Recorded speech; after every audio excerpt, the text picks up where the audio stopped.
안녕하십니까. 가슴명상센터 원장 하트러브입니다. 지금은 계속해서 이제 신성의 방에서 말씀을 드리고 있습니다. 이건 그 신성의 방과 이제 수행에 관련해서 좀 더 말씀을 좀 드리도록 할게요. 우리가 그 눈으로 보면 보는 마음은 안 보이고 바깥의 대상만 보이거든요. 근데 정작 이제 그것을 인식하는 주체는 마음이란 말이에요. 그래서 이 마음을 그 찾는 것이 이제 대단히 중요한데, 그러면 이 만물을 보고 있는 이 마음을 어떻게 찾을 거냐 하는 것이 이제 숙제죠. 근데 이 눈으로 보는 이 무명촉이라고 그러죠, 불교에서. 중생들을 이제 무명으로 이끄는 촉이다 해서 무명촉. 그러니까 환영을 보고 이게 이제 그 진짜라고 이제 아는 그런 촉이라는 거죠. 이제 중생들은 이 무명촉에 다 속아 넘어간다는 얘기예요. 그래서 그 보는 주체는 안 보이고 보이는 대상만. 그래서 대상에 이제 이제 끌려다니는 거죠. 근데 이제 그러면 이 보는 이 주체인 마음을 이제 어떻게 볼 거냐 하는 이제 문제가 있어요. 근데 이제 무명 쪽에서는 힘들어요. 힘들어요. 힘드는데, 그 신성의 방은 이제 가슴 명상에서 이제 그 오른쪽 옆구리 이제 뒤쪽 등 쪽에 있어요. 등과 옆구리가 이렇게 이제 만나는 지점 있죠. 거기 정도 있는데, 거기 이렇게 보면 이제 그 거꾸로 이제 보인다는 거예요. 눈으로 보는 거랑 의식이 드러나요. 여기서는 깨끗하고 청정한 의식이 드러나요. 일체 그 오염되지 않는, 더럽혀지지 않는 청정한 이제 의식이 드러나는데, 그걸 우리가 이제 알아차릴 수 있다는 게 중요한 거예요. 중요한 거는 눈으로 봐도 이제 청정한 마음이 있는데 그걸 우리가 못 알아차리니까 문제가 되는 거죠. 없는 건 아니거든요. 근데 이제 신성의 방의 장점이라고 하면, 들어오는 순간에 이제 의식이 나타난다는 거예요. 그 청정한 의식. 그 의식 속에 그 세상 만물이 여기에 이제 잠겨 있어요. 여기 비춰진다는 거죠. 마치 이제 그 예를 들면 호수가 있는데, 그 호수의 이제 그 주변에 이제 경치가 이제 이렇게 비추죠. 근데 우리가 시야를 작게 해서 호수 안만 들여다보면 호수는 안 보이고, 그 호수 안에 비춰진 그 경관만 여러분들이 볼 수가 있어요. 그래서 정작 외부의 그 풍경을 비추고 있는 호수를 여러분들이 놓칠 수가 있어요. 그런데 한 걸음 좀 뒤로 물러서서 넓은 시야로 보면은 호수가 보이면서 호수 안에 경치라는 것은 별도로 존재하는 게 아니고 호수 안에 비춰진 것일 뿐이다라는 것을 여러분들이 알 수가 있어요. 그래서 이것이 이제 그 마음을 보는, 제가 볼 때는 제일 중요한, 제일 쉽고도 간단한 수행법인 것 같은데, 그 명촉을 통해서 화두를 들고, 화두도 사실은 무명촉이거든요. 생각이 무명촉이잖아요.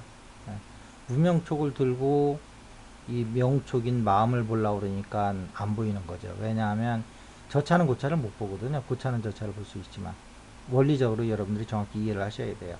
원리가 아닌 것은 가시면 안 돼요. 근데 대개 이제 뭐 조금 더 얘기를 하면은, 수행 단체들이 약간 그 좀 문제가 있는 수행 양자들은 신비주의로 나갑니다. 그러면 여러분들이 조심하셔야 돼요. 합리성이 결여된 조직은 대개 이제 그 문제가 좀 있어요. 자, 그래서 이제 이렇게 그 의식에 이렇게 그 만물이 이렇게 이제 들어온다는 거예요. 신성의 방에서는. 그런데 이제 여러분들은 이제 그 이전의 삶은 그 마음에 비춰진 대상에만 이제 신경을 이제 뺏겼단 말이에요. 근데 이제는 뭐냐 하면 만물을 비추고 있는 마음에다가 여러분이 이제 의식에 초점을 둔다는 거예요. 완전히 반대로 된 삶이죠. 이것이 이제 더 정확히 얘기하면 이게 희강반주의 진짜 모습입니다. 그냥 컴컴한 굴 속에 그냥 그 마음만 안으로 그냥 향하는데 아무것도 안 비춰진 그런 무명촉에 의한 이렇게 그, 눈의 에너지만 바깥으로 빼는 게 아니고 안쪽으로 돌리는 게 희강반주가 아니고요. 이렇게 마음을 볼 수 있는 거, 의식을 드러낼 수 있는 거, 빠른 시일 안에. 그래서 이것이 요놈이 바로 내가 태어나기 전에도 있었고 우리 부모가 태어나기 전에도 있었고 내가 태어나기 전에도 있었고 이 얘기는 내가 죽어서도 있을 놈은 요놈뿐이로구나 하는 걸 이제 알아차리는 거예요. 근데 이제 여러분들이 이제 여기다 뭐 단학을 해서 뭐 양신을 내고 뭐 의성신을 내고 하는 거는 이 마음에다가 이제 몸을 입혀주는 거예요. 요 마음에 어, 그, 오염되지 않는 청정한 이 마음에 걸맞는 죽지 않는 옷을 입혀주는 거예요. 그래서 옷이 먼저냐면 이것을 먼저 보는 게 여러분들이 중요해요. 그러니까 옷 입을 사람을 보고서 옷을 만들어야죠. 그래야지 옷을 제대로 만드는 거죠. 옷 입을 사람도 모르면서 옷만 만들어 놔가지고 어떻게 하겠다는 거예요. 그럼 옷이 또 자기가 된다니까요. 그럼 이제 옷이 수단이 아니고 이제 목적이 되는 거죠. 그렇게 하면 수행이 이제 거꾸로 가는 수가 있어요.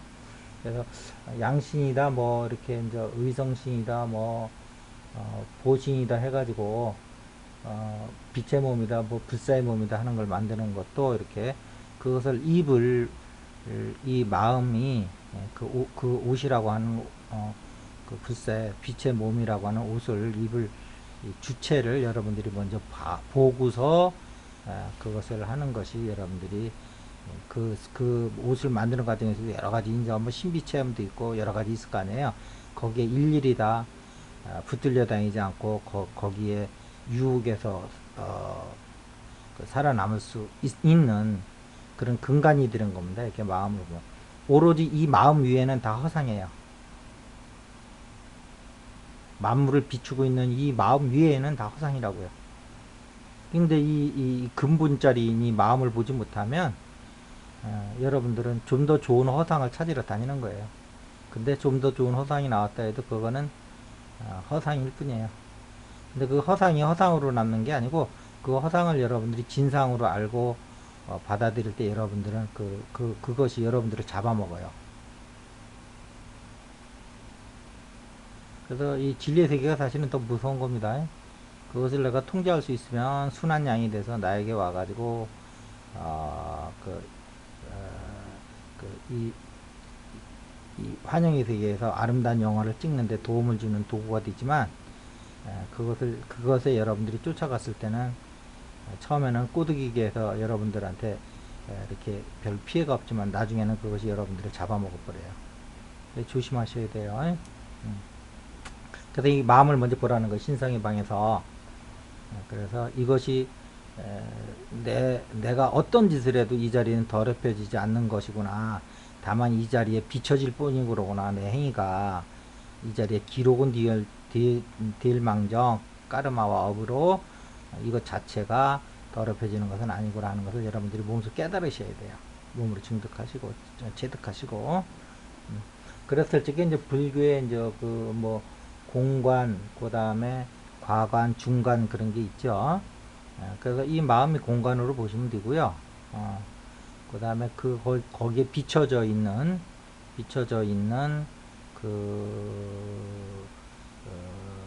환영의 세계를 대상을 여러분들이 가관으로 보시면 되시고요.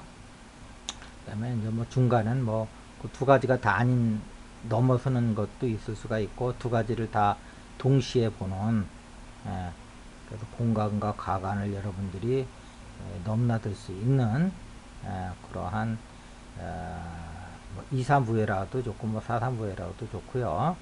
어쨌든 이런 경지로 들어가실 수가 있어요. 그래서 여러분들이 반드시 이 신성의 방에서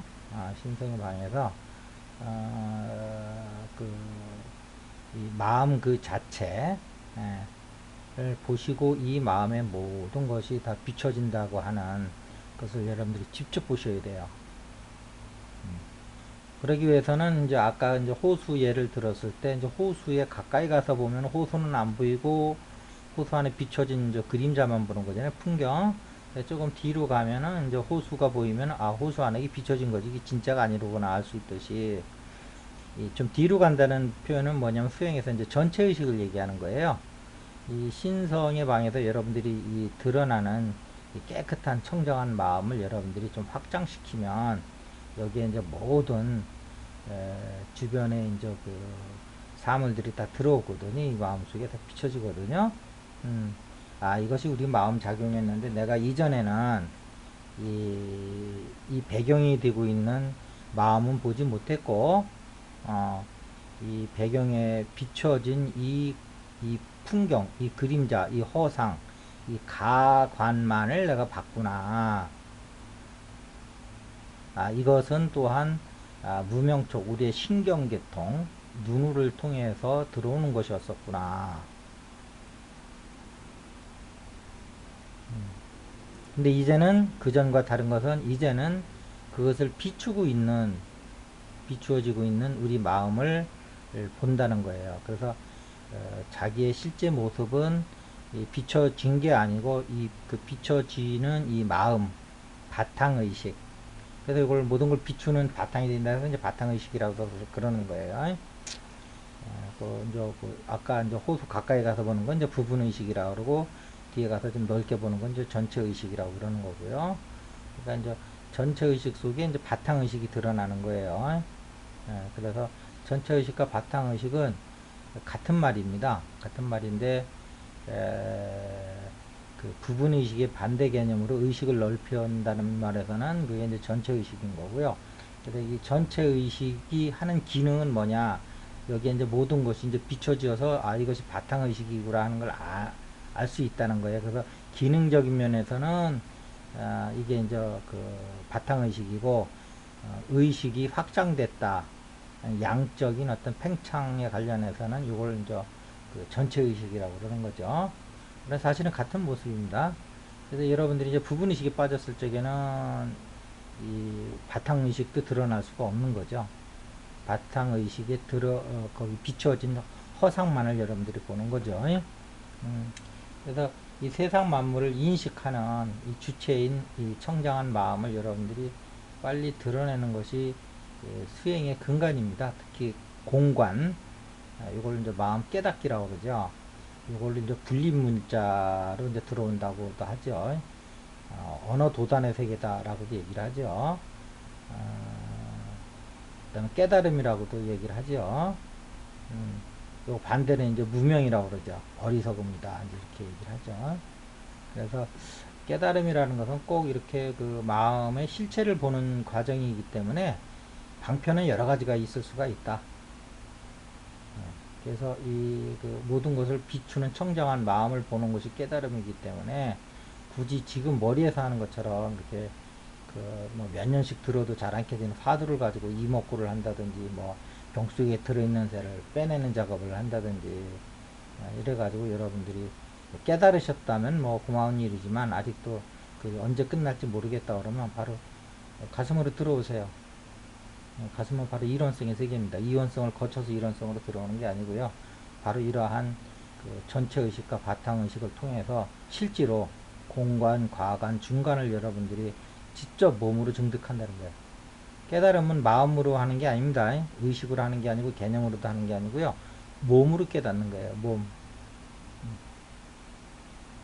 몸에서 체득을 하고 증득을 하는 거예요. 그래서 이제 몸의 알매예요. 지식적인 알매 아니고요. 그런데 지식적인 알을 이제 몸의 체험에서 이제 가져가는 것이 깨달음이다. 깨달음이라는 수행하면서 깨달음이라고 하는 개념을 모르는 사람은 없잖아요. 근데 이제 몸으로 증득을 못해서 이제 깨닫지 못했다 이렇게 하는 거거든요. 그래서 우리 의식이 드러나는 것을 그냥 몸에서 보고 있는 거예요. 몸에서 깨닫고 몸에서 느끼고 그 의식 속의 모든 그 이렇게 바깥의 풍경이 다 이렇게 잠겨져 들어오는 것을 여러분들이 보시는 것이 바로 그 깨달음인 겁니다. 자, 오늘은 신성의 방에서 이제 여러 방에서도 뭐 깨달음의 길은 다 갈 수 있어요. 그런데 가장 불교적인 방이 사실은 그 신성의 방에서도 특히 이제 공을 보는 거, 점수 쪽보다는 공을 보는 거. 여기서 뭐 다음 시간에 아마 좀 시간 되면 여기서 하는 위파사나를 한번 좀 뭐 얘기도 해드릴 수도 있는데, 어쨌든 먼저 공을 보는 거에 대해서 여러분에게 말씀을 드렸습니다. 자, 수행에 많은 도움이 되시길 바라고요. 오늘도 즐거운 밤이 되시길 바라겠습니다. 감사합니다.